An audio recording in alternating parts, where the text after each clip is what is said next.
Mari kita tundukkan kepala, kita berdoa buat firman Allah. Terima kasih Tuhan Yesus yang baik. Kami bangga dan bersyukur kepadamu. Tuhanlah yang mengizinkan, menggerakkan, memberikan kekuatan, kesempatan bagi kami untuk kami memuji, membesarkan nama Tuhan. Lewat pujian, lewat korban yang sudah kami berikan. Tiba saatnya Bapa, kami rindu. Berfirmanlah Tuhan. Apa yang Engkau ingin sampaikan, percayakan hamba beritakan firman-Mu. Isilah bejana hidup kami ini dengan firman-Mu. Sehingga saat kami melewati akhir hari lepas hari, kami mengalami kebutuhan, kami mengalami kekalutan. Ada firman yang berbicara dalam hati nurani kami, yang menjadi pelita bagi kaki kami dan terang bagi jalan kami. Berfirmanlah Tuhan, kami siap mendengarnya. Segala roh-roh yang mengacaukan, yang menghalangi firman-Mu tertanam dalam hidup kami tolak itu dalam nama Yesus Tuhan dan Juru Selamat. Keluar roh-roh jahat ini, tapi kami selalu mengundang Roh Kudus, tolong kami. Terima kasih Bapa, kami terima firman-Mu ini dengan penuh ucapan syukur di dalam nama Tuhan Yesus Kristus. Haleluya, amin. Puji Tuhan. Silakan duduk Bapak Ibu Saudara yang saya kasih dalam Tuhan. Pada saat hari ini saya mengucap syukur dan berterima kasih kepada Tuhan lewat hambanya Gembala Sidang di tempat ini. Saya diberitahukan untuk mengambil bagian dalam pelayanan firman Allah pagi ini jam 10 pagi. Terima kasih buat Bapak Gembala ya, yang sudah mengundang, mengizinkan saya berada bersama jemaat Tuhan di tempat ini. Tuhan Yesus memberkati. Saya memperkenalkan sedikit nama saya karena berapa tahun yang lalu saya sudah ada di sini. Tapi kecil tempatnya, kaget saya. Memang orang percaya itu dia selalu bergerak. Amin. Dia bertumbuh, saudara ya. Puji Tuhan, nama saya Pendeta Andreas Tairas. Saya dari GPDI, Saudara Kesam Tuhan dan Gembala Sidang di GPDI Rehoboth Tonjong. Bapak Ibu Saudara, sejak 93 saya pengembalaan, 89 saya sekolah Alkitab, dan sampai sekarang kurang lebih sekitar 31-32 tahun saya mengembalakan di GPDI Rehoboth Tonjong, Bogor, kecamatannya Tajur Halang. Saya datang dengan anak keempat saya, ya, karena dari sekian banyak anak, saudara, dia yang bisa antar saya untuk ke tempat ini. Maklum sudah 60 tahun saudara, jadi perlu dibimbing. Saya sudah pernah ke sini tapi tadi kami masih nyari-nyari juga. Saya bingung nih, yang mana gerejanya nih? Yang kanan apa yang kiri nih? Nah, ya. Karena ada 2 gereja di sini ya Pak ya. 4. Oh 6. Makanya saya parkir sampai pinggir jalan. Nah, saudara kasih dalam nama Tuhan, tapi Bapak Gembala saudara yang ganteng kelihatan di depan. Nah, saya bilang itu dia gerejanya. Masih. Saudara kasih dalam Tuhan, dan puji Tuhan tukang parkir juga sangat begitu ramah. Ternyata sudah disiapkan juga parkir buat tamu ya. Tuhan memberkati pada jemaat Tuhan di tempat ini. Sambutannya luar biasa, pujiannya saya merasa juga diberkati.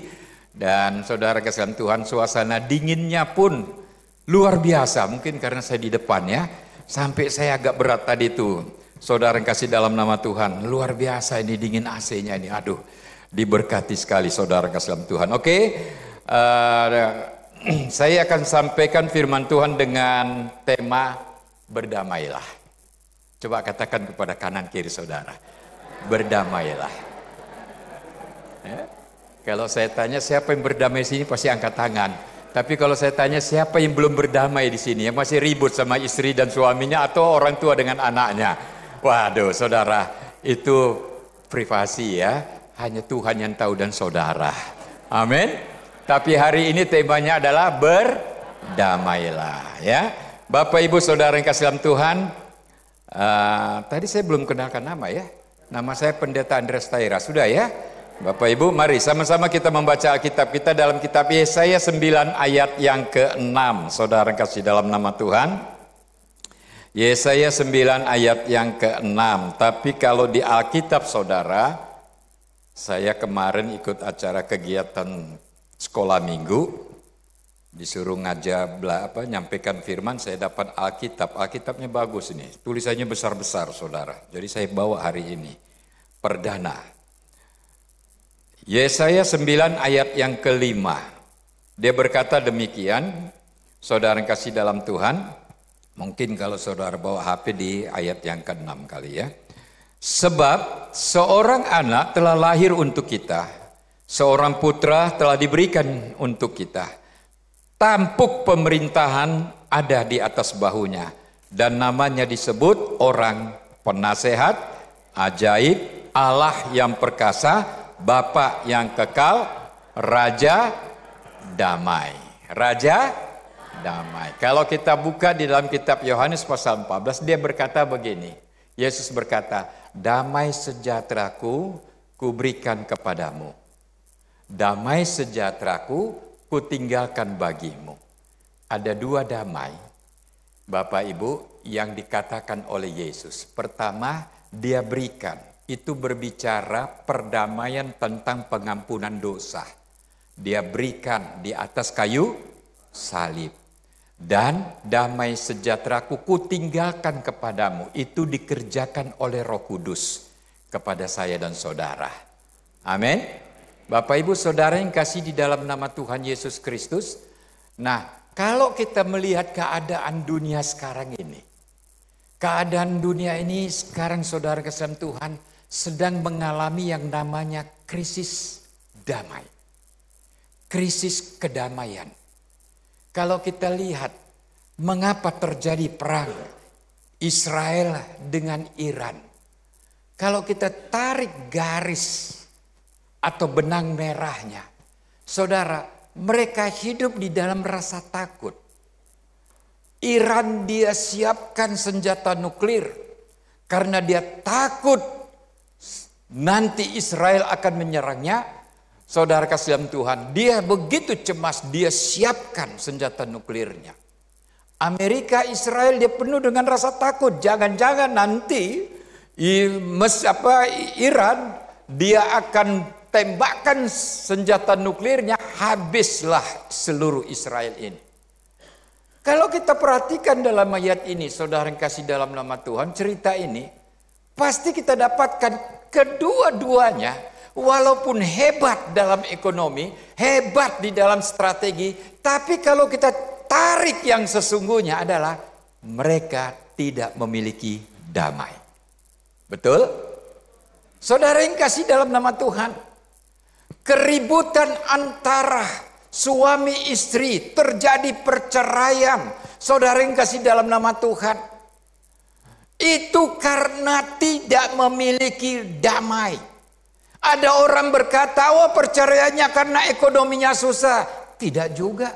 Di bawah kolong jembatan tuh, saudara, ya belum tentu makan sehari 3 kali. Sehari sekali. Ekonominya pas-pasan, tidurnya sembarangan, saudara, pakaiannya tadi pakai singar-singarnya bagus-bagus, saudara kasih Tuhan. Luar biasa, tapi mereka bangun pagi bisa tertawa. Siang hari mereka bisa bekerja sama jadi pemulung.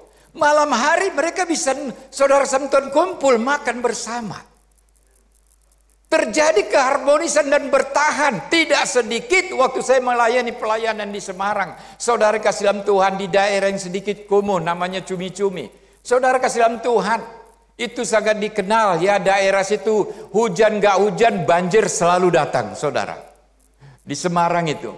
Ya, tapi saya perhatikan anak-anak ini, mereka bahagia saja. Walaupun mereka menggunakan kaos, saudara kesan Tuhan, sobek ada yang di belakang, sobek ada yang di ketiak, saudara kesan Tuhan, mereka senang saja. Bahagia. Artinya saudara kesan Tuhan, krisis rumah tangga, keributan dalam rumah tangga, itu karena tidak memiliki damai sejahtera. Amin. Saudara, dan kalau kita lihat, karena tidak memiliki damai sejahtera, saudara kasih dalam nama Tuhan, terjadi satu perbuatan-perbuatan yang tidak baik. Perbuatan-perbuatan yang tidak terpuji. Saudara kasih dalam nama Tuhan, adalah orang tua ditendang oleh anak. Gara-gara 30.000 rupiah. Anak mau kerja minta uang sama orang tua bilang gak ada. Tolong pinjam sama teman-temanmu tetangga. Dia bilang sudah saya pinjam tapi tidak ada. Marah anak ini. Dia tendang orang tuanya. Kalau nggak salah, nggak di sini ya, bukan di daerah Bekasi ya. Daerah Bekasi? Jangan-jangan ada di sini lagi orangnya. Enggak ya, saudara kasih dalam Tuhan. Enggak ada di sini ya. Roh-roh demikian harus kita doakan supaya hilang dari kota atau kabupaten Bekasi ini. Amin. Saudara, itu sangat luar biasa. Dan itu dalam minggu ini ada 2 atau 3 cerita yang demikian yang mereka lakukan tidak baik terhadap orang tua. Terjadi sebuah krisis moral. Saudara kasih dalam nama Tuhan. Sudah tidak ada lagi rasa simpati dan empati. Simpati itu dengan empati saudara itu beda tipis. Bedanya itu empati lebih tinggi. Kalau simpati itu saudara kasih dalam nama Tuhan seperti ada seorang yang sedang mengalami perampokan di tengah jalan oleh penyamun-penyamun. Saudara, lalu orang yang dirampok itu mengalami luka. Dalam firman Tuhan kan demikian. Lalu ada orang Lewi lewat. Waktu dia lewat, ada orang dirampok. Kasihan loh. Kasihan sekali nih orang. Lalu dia meminggir jalannya, dia lewat. Itu namanya simpati, saudara. Ada lagi orang Farisi, dia lewat lagi. Saudara kasih Tuhan, dia lihat lagi. Ada orang yang dirampok. Kasihan banget, dia sudah luka. Tapi dia hanya lihat dan dia minggir dan dia tinggalkan orang yang dirampok ini. Tapi ada orang Samaria yang baik hati. Begitu dia lihat, aduh ada orang yang dirampok, dia luka. Dia samperin saudara. Lalu dia katakan, mari saya bawa kamu ke rumah sakit. Waktu dia bawa ke rumah sakit, saudara kesentuhan dia katakan, ini uang, kalau kurang satu saat saya akan lewat, saya akan bayar kembali.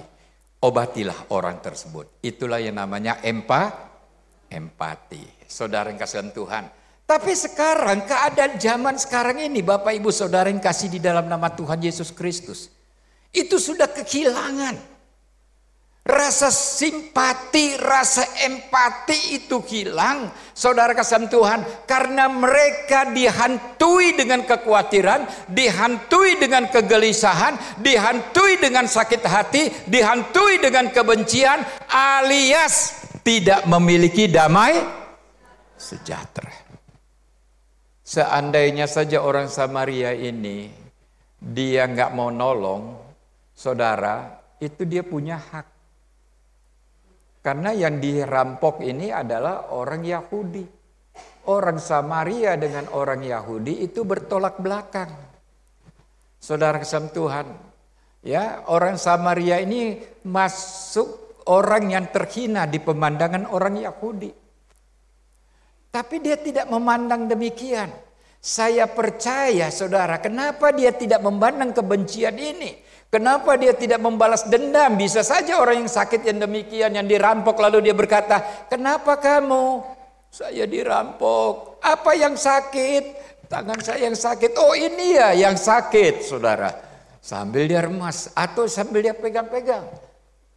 Ada kesempatan untuk melampiaskan kekecewaannya, tapi dia tidak lakukan. Kenapa dia tidak lakukan demikian? Saya percaya karena damai sejahtera dalam hidupnya itu mendorong dia untuk menolong. Amin. Mendorong dia untuk ulurkan tangannya, menolong dia untuk membawa orang ini.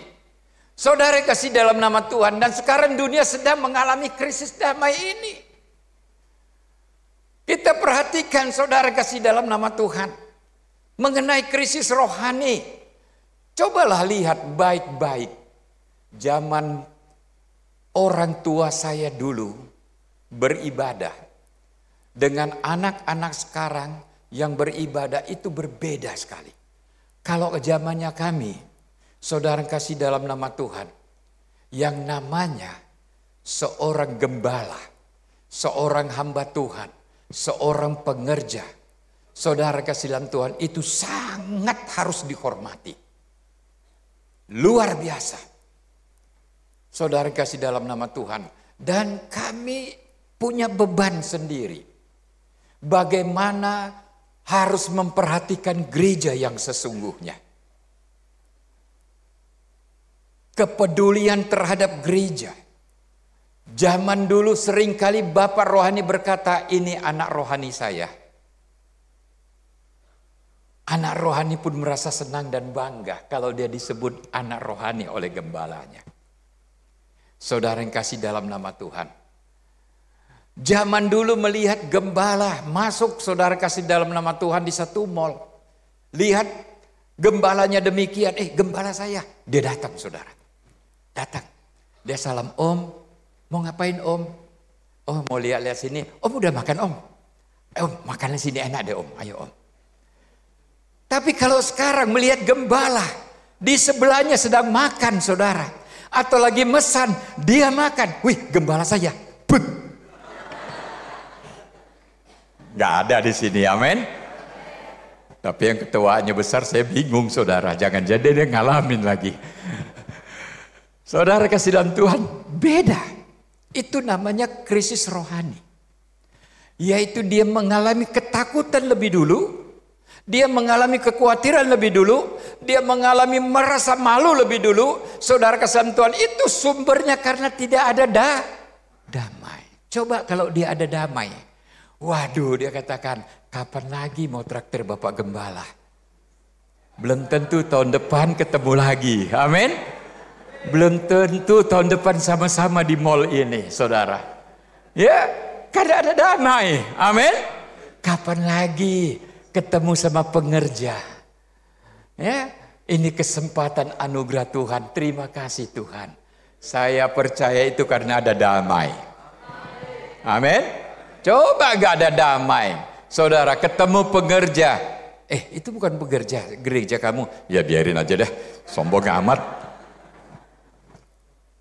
Saudara, saya ingin katakan, dan ini sedang dilanda oleh dunia. Terus dia tekankan rasa khawatir. Terus dia tekankan rasa cemas. Dia tekankan terus rasa iri hati, kebencian yang sangat luar biasa. Dia hilangkan rasa simpati. Dia hilangkan rasa empati, saudara yang kasih dalam Tuhan. Membawa manusia ini tersenyum, tapi hatinya penuh rasa takut. Melayani, tapi hatinya penuh rasa benci. Di sini nggak ada. Nggak ada di sini. Benar ya Pak Gembala? Nggak ada. Diberkati Tuhan semua di sini. Amin. Amin. Amin. Tapi dari sana bilang di sana nggak ada. Adanya di sekitar sini katanya. Gimana tuh? Saudara kasih dalam nama Tuhan. Saya bangga dan bersyukur.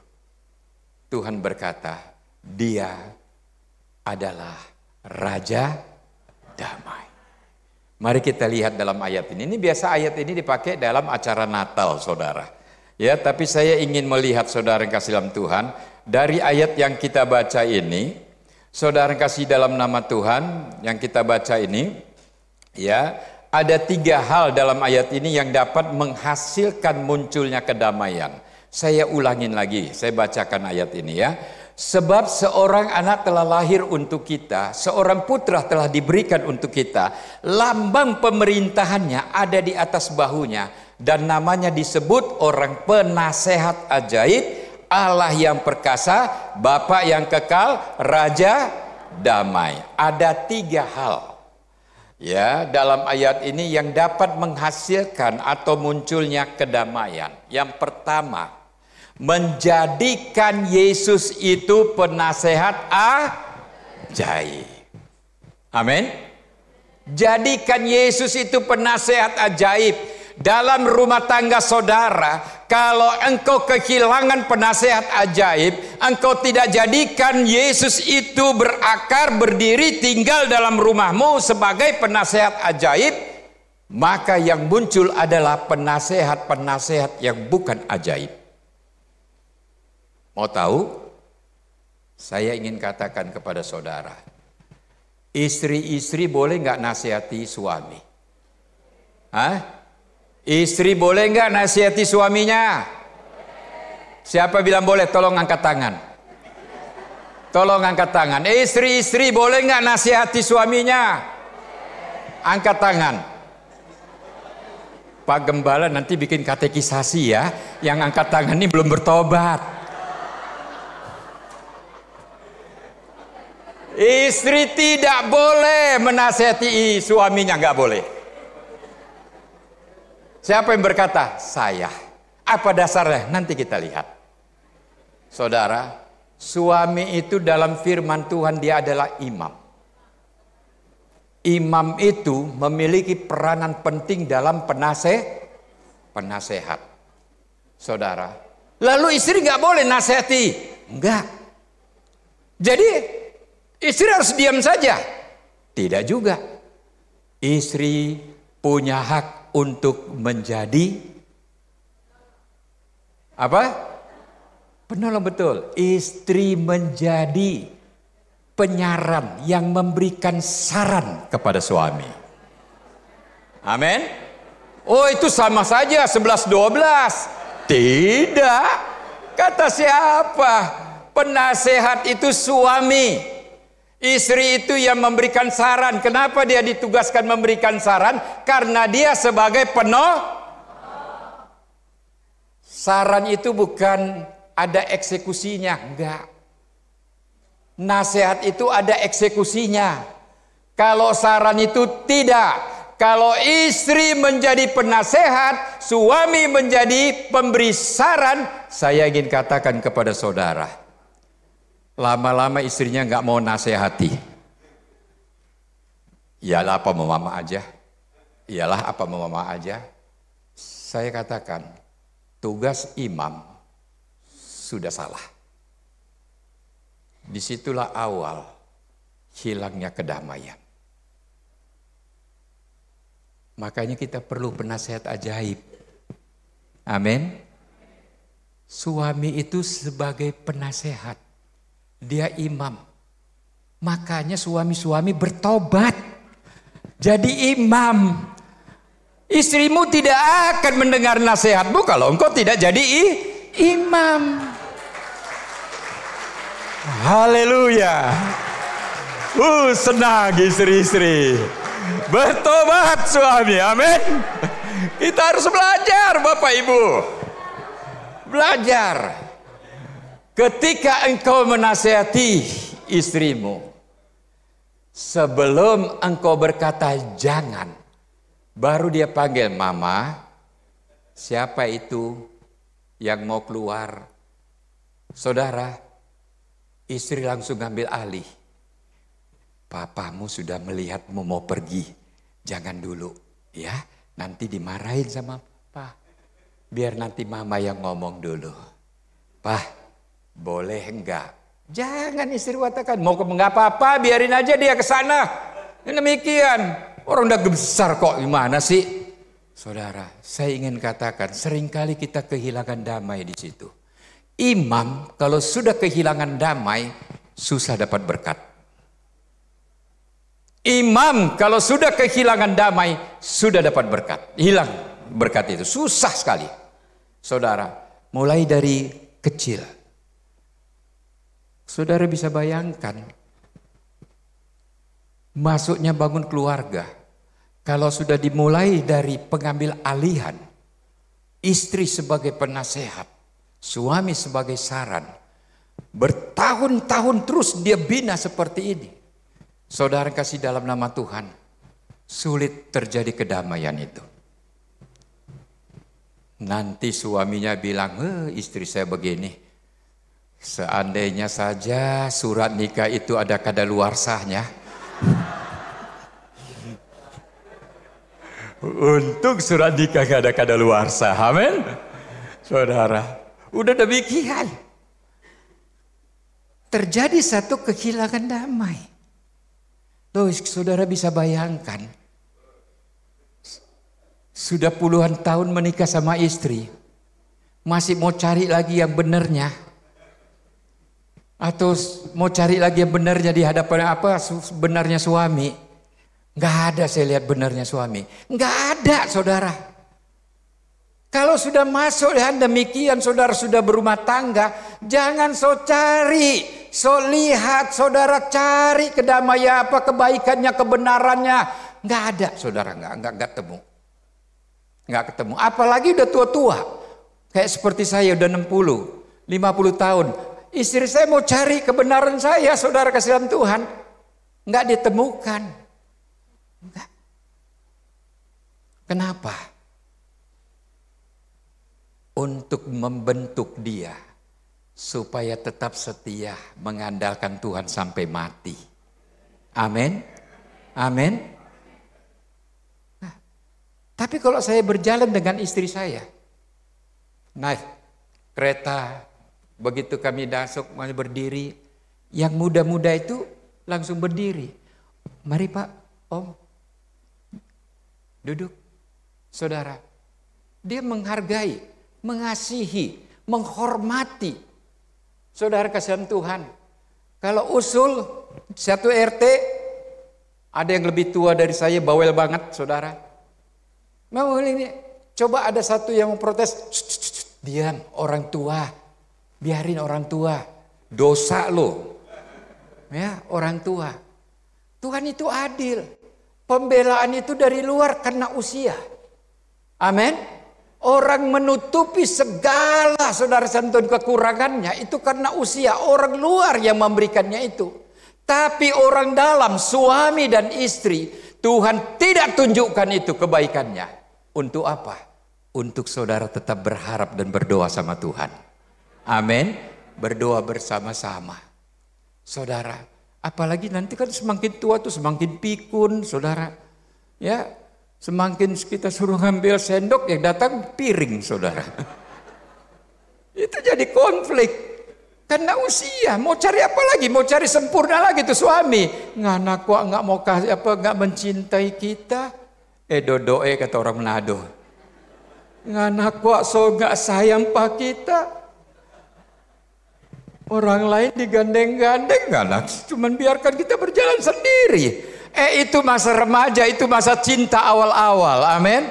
Kalau masa sudah tua yang demikian, saudara kasih dalam nama Tuhan, dari ujung kaki sampai ujung rambut sampai ujung kaki, itu sudah terlihat semua. Mulai dari mau tidur sampai tidur, mulai dengar senyum, sampai dia saudara ngorok, sampai dia bangun nyalain orang.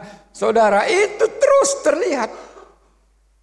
Lalu kita mau melihat yang demikiannya saja, nggak ada damai kita. Nggak ada damai. Tapi kalau kita mau melihat, terima kasih Tuhan. 25 tahun saya sudah berumah tangga. Istri atau suami saya tetap ada di sisi saya. Amin.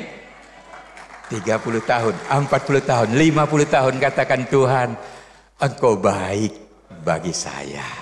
Itulah yang dinamakan damai ada dalam hidupmu. Amin. Itu ada. Saudara kasihan Tuhan, mari kita melihat firman Tuhan. Dia berkata, menjadikan Yesus sebagai penasehat ajaib.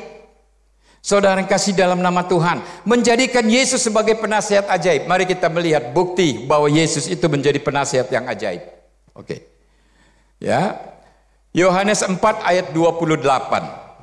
Maka perempuan itu meninggalkan tempayannya di situ, lalu pergi ke kota dan berkata kepada orang-orang di situ.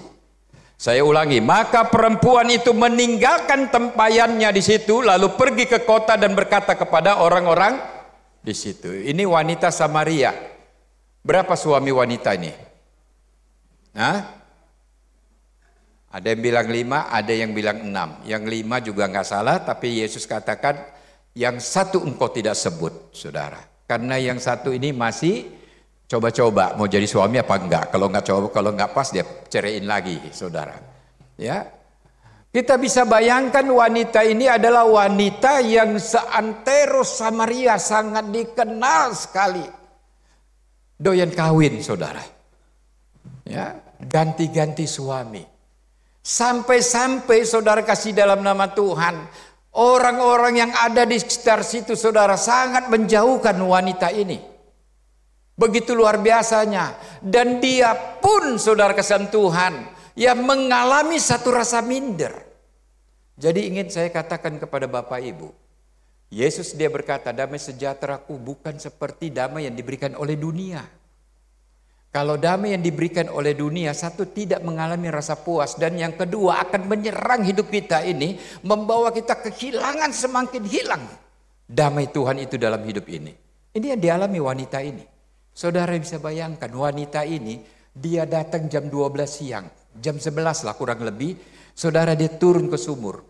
Jam-jam itu di mana ibu-ibu, ya anak-anak gadis sudah naik semua habis cuci baju, ambil air. Dia datang jam sekian supaya dia tidak ketemu dengan orang banyak. Karena dia merasa minder, dia merasa malu, dia merasa bersalah. Saudara kesan Tuhan, dia merasa takut. Jangan-jangan nanti ada suaminya atau mantan istrinya datang, dia temu sama saya, wah dia jenggut saya, dia jambak saya, saudara. Dia ada rasa takut. Dia turun jam sekian. Bapak Ibu, sangat bersyukur dia bertemu dengan Yesus. Amin. Waktu berdialog dengan Yesus, dia cerita. Yesus ladenin. Disitulah Yesus sebagai mentor. Disitulah sebagai, saudara kasih dalam nama Tuhan, guru konseling yang luar biasa. Dia sebagai penasehat yang ajaib. Semua laki-laki tunduk kepadanya. Dengan senyumannya, tek, saudara. Saudara tahu nggak kalau wanita senyum dengan rasa suka, dengan rasa birahi? Ya, laki-laki kalau habis berantem dari rumah terus ketemu dengan wanita ini, saudara kasih dalam nama Tuhan, kadang-kadang bisa 3 kali 4 kali mikir, saudara. Apalagi kalau dia senyum, dia di matanya setengah-setengah ditutup. Berat, saudara. Wah. Saudara kasih dalam nama Tuhan. Kita bisa bayangkan, ini wanita jago dan mahirnya sangat luar biasa. Semua yang dia lakukan itu untuk apa? Untuk mendapatkan suami yang mendatangkan kedamaian. Tapi dia tidak dapatkan. Dia ketemu dengan Yesus. Yesus berdialog dengan dia. Sebagai penasehat ajaib. Dia cerita sampai saudara kasihan Tuhan dia gak bisa lagi menjawab. Itu yang kubutuhkan. Waktu Yesus katakan, seandainya saja engkau mau minum air kehidupan daripadaku, engkau tidak haus lagi. Amin. Engkau tidak haus lagi.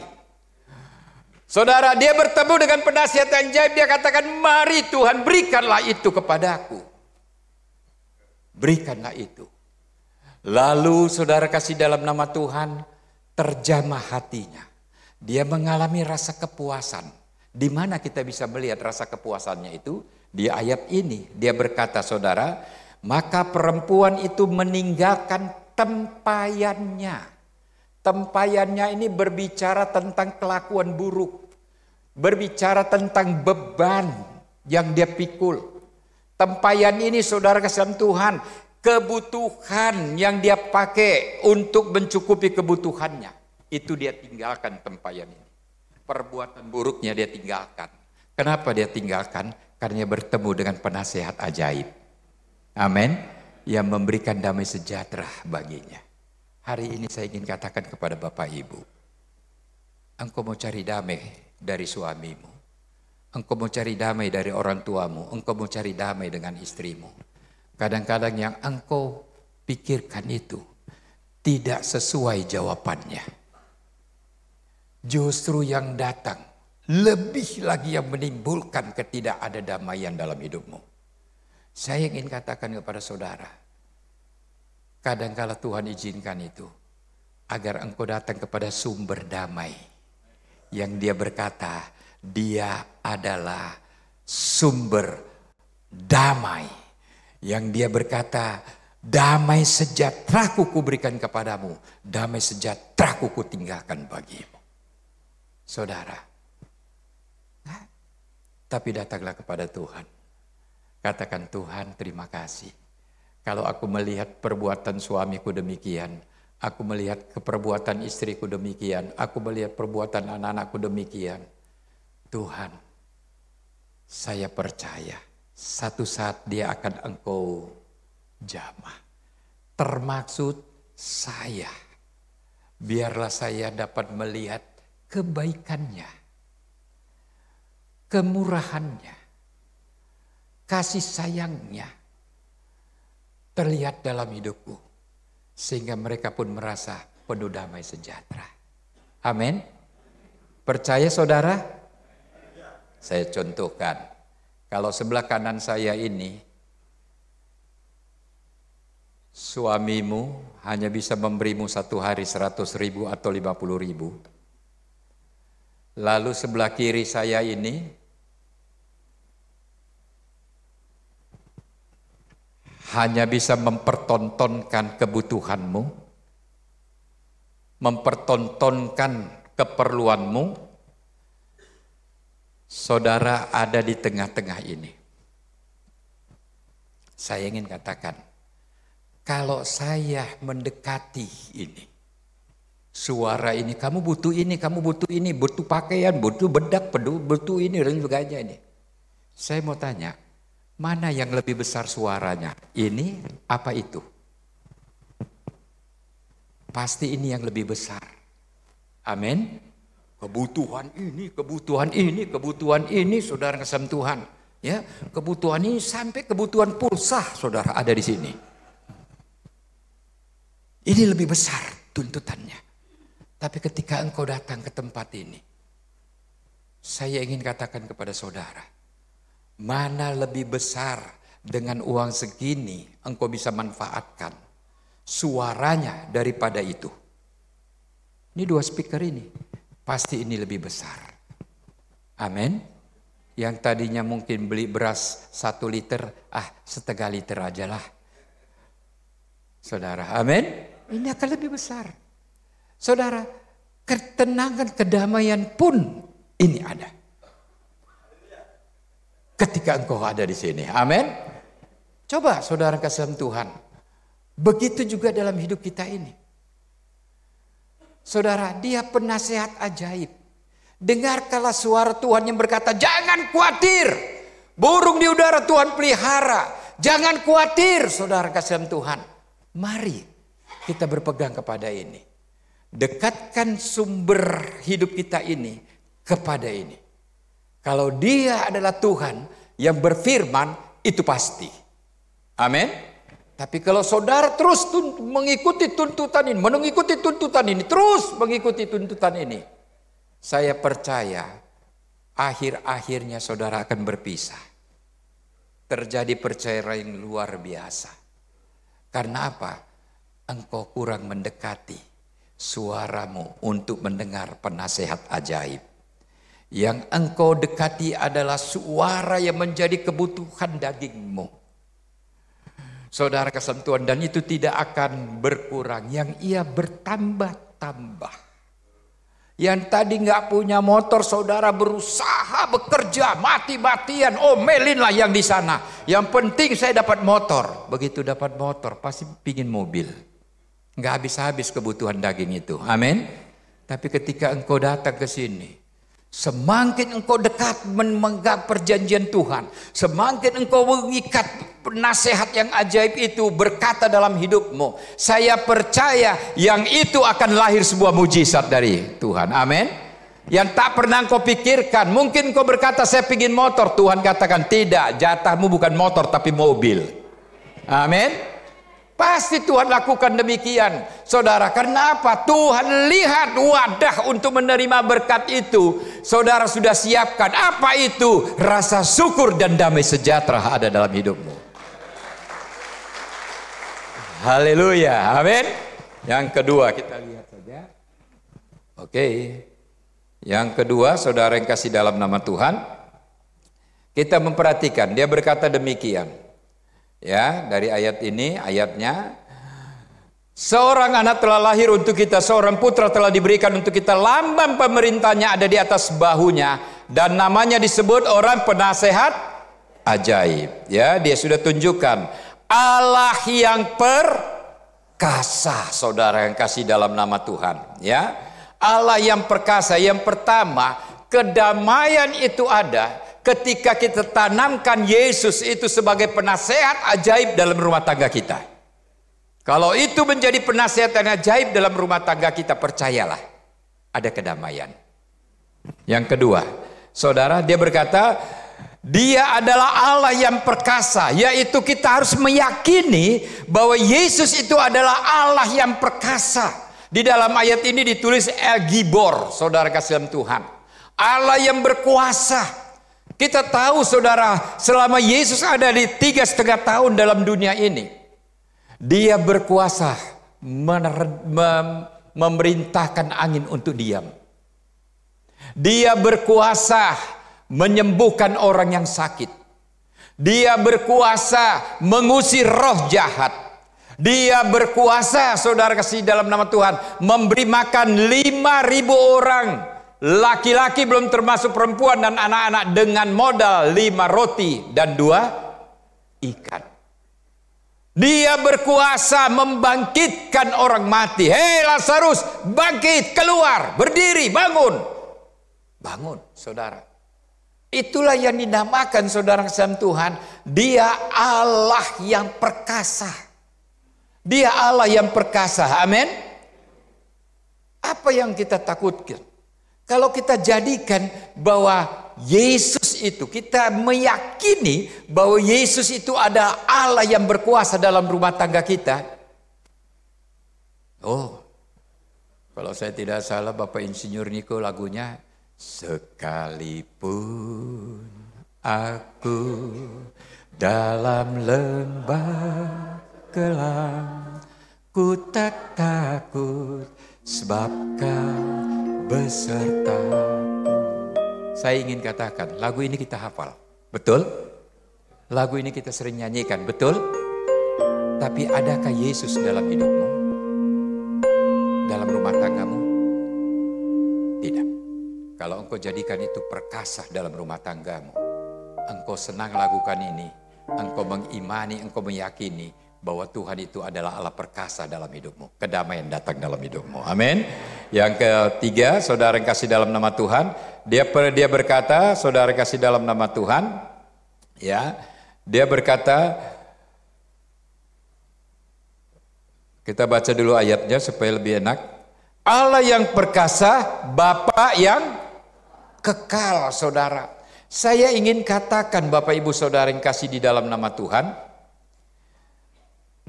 kalau saudara nggak percaya bahwa ada kehidupan kekal, saudara nggak akan stabil rohani saudara.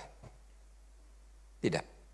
Tapi kalau saudara imani bahwa manusia itu, orang percaya itu dijanjikan Tuhan ada hidup yang kekal, saudara menjadi anak Tuhan yang berakar, bertumbuh dan berbuah dalam gereja. Percayalah. Karena saudara tahu bahwa setelah hidup ini ada hidup yang kekal. Amin. Saudara nggak menjadi orang yang rasa takut, khawatir, nggak rasa pelit untuk berkorban untuk gereja. Saudara menjadi orang yang pemberani melakukannya. Karena apa? Karena kita memiliki satu tempat yang kekal. Saudara kasih dalam nama Tuhan. Lihatlah Sadrak, Mesak dan Abednego. Apa yang dia katakan? Kalaupun Allah kami tidak mau menolong kami, tapi kami tidak akan menyembah patung yang Tuhan kubuat. Tidak.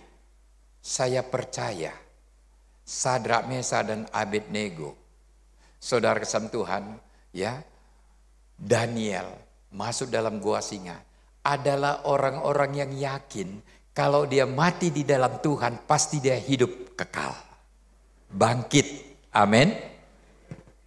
Rasul Paulus katakan dia tidak menghiraukan nyawanya demi pemberitaan Injil. Kenapa? Karena dia tahu ada hidup yang kekal. Keluarga Kristen, jemaat Tuhan di tempat ini, jadikan keyakinan dalam hidupmu bahwa hidup kekal itu ada. Dan biarlah itu menjadi darah dagingmu. Amin. supaya engkau memiliki damai sejahtera yang abadi. Dunia ini penuh dengan berita ketakutan, berita penghalangan. Dunia ini, saudara kasih Tuhan, memberitakan, menekan, penuh dengan kegelisahan yang sangat luar biasa. Tapi biarlah kita berkata, di dalam dunia ini hanya sementara. Tapi hidup kebahagiaan yang kekal itu ada di surga. Hei oma-oma, opa-opa, kalau anakmu melupakanmu, anakmu tidak sayang kepadamu, jangan kendorkan imanmu. Tetap berdoa, karena Tuhan menyambut kita di surga yang kekal. Amin. Dia menyambut kita. Saya ingin katakan, tetap kuatkan imanmu. Yakini bahwa ada hidup yang kekal. Mari saya bacakan ayat kepada saudara, habis itu kita berdiri ya. Saudara kasih dalam nama Tuhan, Yohanes 3 ayat 15. Kita buka Yohanes 3 ayat 15. Saya minta waktu sedikit saja ya. Saudara kasih dalam Tuhan, Yohanes 3 ayat 15. Dia berkata begini. Yohanes 3 ayat 15 dan 16, saudara. Ya, yang sudah tidak asing lagi bagi kita ayat ini. Dia berkata dalam 3 ayat 15 dan 16. Sama-sama kita yakinin ayat ini, saudara. Mari sama-sama kita membaca bersama-sama. Supaya setiap orang yang percaya kepadanya beroleh hidup yang kekal. Karena begitu besar kasih Allah akan dunia ini, sehingga ia telah mengaruniakan anaknya yang tunggal, supaya setiap orang yang percaya kepadanya tidak binasa, melainkan beroleh hidup yang kekal. Amin. Pesan saya sebagai hamba Tuhan kepada jemaat Tuhan di tempat ini. Sekarang dunia sedang mengalami, khususnya Indonesia, namanya krisis jodoh. Benar? Anak-anak muda sampai ada istilah dan punya grup sendiri. Saudara tidak mau menikah, free dan sebagainya. Karena mereka merasa jodoh itu sulit. Saudara, dan lebih condong mengarah kepada penyalahgunaan seks. Saya inginkan katakan kepada anak-anak muda yang ada, jangan engkau membuat aturan sebelum Tuhan jawab dalam hidupmu. Percayalah cepat atau lambat, kalau memang Tuhan pertemukanlah. Amin. Pasti Tuhan pertemukan, saudara. Tapi jangan engkau menutup sebelum Tuhan menjawab. Biarkan Tuhan menjawab tepat pada waktunya. Apalagi saudara tinggalkan Tuhan. Jangan. Percayalah, Tuhan menyediakan kehidupan yang kekal bagi saya dan saudara. Amin. Kehidupan yang kekal, yang memberikan damai sejahtera yang sangat luar biasa. Kalau saudara punya iman yang kuat, bahwa saudara memiliki hidup yang kekal, pasti saudara menyanyinya penuh dengan kegembiraan. Lagu dulu ada singkat banget, tapi itu lagu pionir para hamba-hamba Tuhan. Duduk senang, berjalan senang, di mana-mana hatiku senang. Sebab Yesus tolong saya, hatiku selalu nyanyikan itu. Dapat pacar, tidak dapat pacar, di mana-mana hatiku. Amin.